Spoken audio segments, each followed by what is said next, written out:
여러분 안녕하세요. 오늘은 조세법 총론에서 가장 기본이 되면서도 시험에서는 유독 깊게 묻는 주제 하나를 함께 살펴보겠습니다. 바로 실질과세 원칙과 조세법률주의의 관계, 그 중에서도 특정 거래 형식을 선택한 경우인데요. 그 형식을 부인하여 과세할 수 있는지에 관한 문제입니다. 이 주제는 단순히 이론을 아는지만 묻지 않습니다.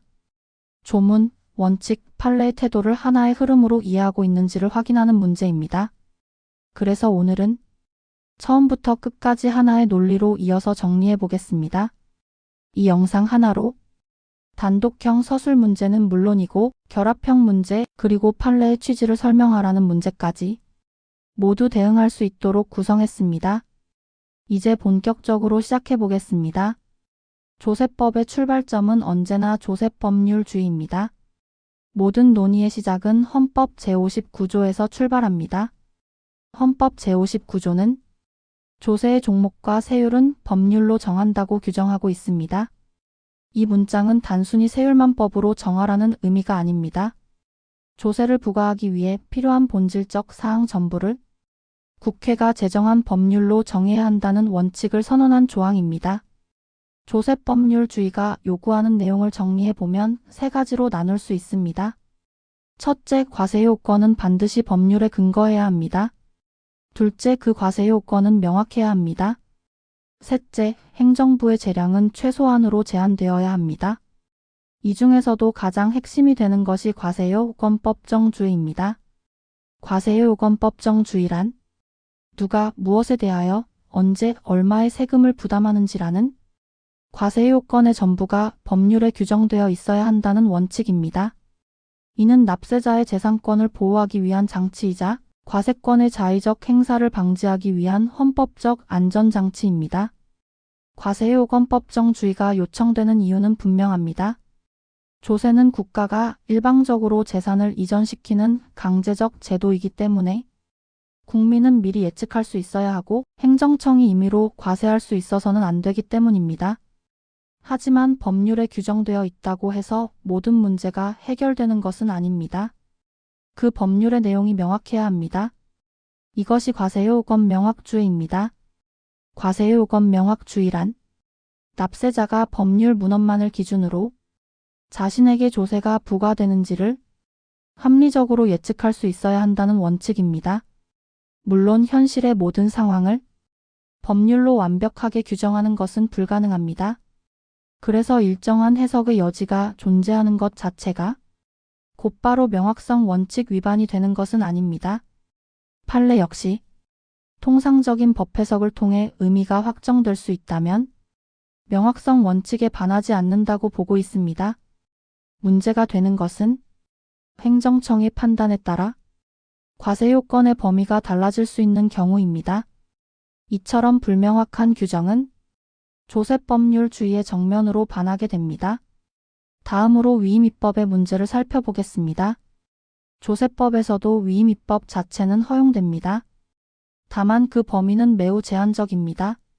법률은 과세의 본질적 사항을 직접 규정해야 하고 시행령이나 시행규칙은 기술적이거나 세부적인 사항을 보충하는 수준에 그쳐야 합니다. 여기서 중요한 원칙이 포괄임금 지원칙입니다. 입법자가 필요한 사항은 대통령령으로 정한다고 하여 과세 요건의 핵심을 백지로 위임하는 것은 허용되지 않습니다. 조세법 영역에서 포괄위임이 특히 문제되는 이유는 행정부가 사실상 새로운 세금을 창설하는 결과가 발생할 수 있기 때문입니다. 이제 조세법규의 해석 원칙으로 넘어가 보겠습니다. 조세법규는 엄격하게 해석해야 합니다. 이를 엄격 해석 원칙이라고 합니다. 엄격 해석 원칙이란 조세법규를 납세자에게 불리한 방향으로 확장하거나 유추하여 해석해서는 안 된다는 원칙입니다. 이 역시 헌법 제59조에서 근거를 찾을 수 있습니다. 법률에 규정되지 않은 조세를 해석을 통해 만들어낼 수는 없기 때문입니다. 따라서 조세법에서는 유추 해석과 확장 해석이 원칙적으로 제한됩니다. 시험에서 자주 등장하는 쟁점이 문헌 해석과 목적론적 해석이 충돌하는 경우입니다. 조세법에서는 원칙적으로 문헌 해석이 우선합니다. 다만 문헌이 불명확하거나 입법 목적이 분명하게 확인되는 경우에는 보충적으로 목적론적 해석이 허용될 수 있습니다. 중요한 점은 목적론적 해석을 통해 새로운 과세 요건을 창설하는 수준까지 나아가서는 안 된다는 것입니다. 이제 실질과세 원칙으로 넘어가겠습니다. 실질과세 원칙은 국세기본법 제14조에 규정되어 있습니다. 이는 조세법률주의 예외가 아니라 조세평등을 실현하기 위한 보완 원칙입니다. 형식만 다르고 실질이 동일한 경우 같은 세부담을 지우지 않는다면 조세평등은 형식적인 구호에 그치게 됩니다. 실질 귀속자 과세 원칙은 소득이나 재산의 명의자와 실질적 귀속자가 다른 경우 실질적으로 지배하고 관리하는 자에게 과세하는 원칙입니다. 이 원칙이 적용되기 위해서는 명의와 실질의 불일치가 존재해야 하고 실질적 지배와 관리가 인정되어야 합니다. 명칭불 문과세 역시 같은 맥락에 있습니다.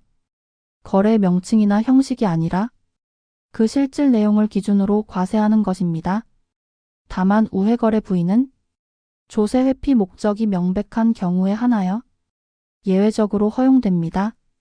여러 합법적인 거래 형식 중 하나를 선택했다는 이유만으로 과세할 수는 없다는 점이 이 원칙의 분명한 한계입니다.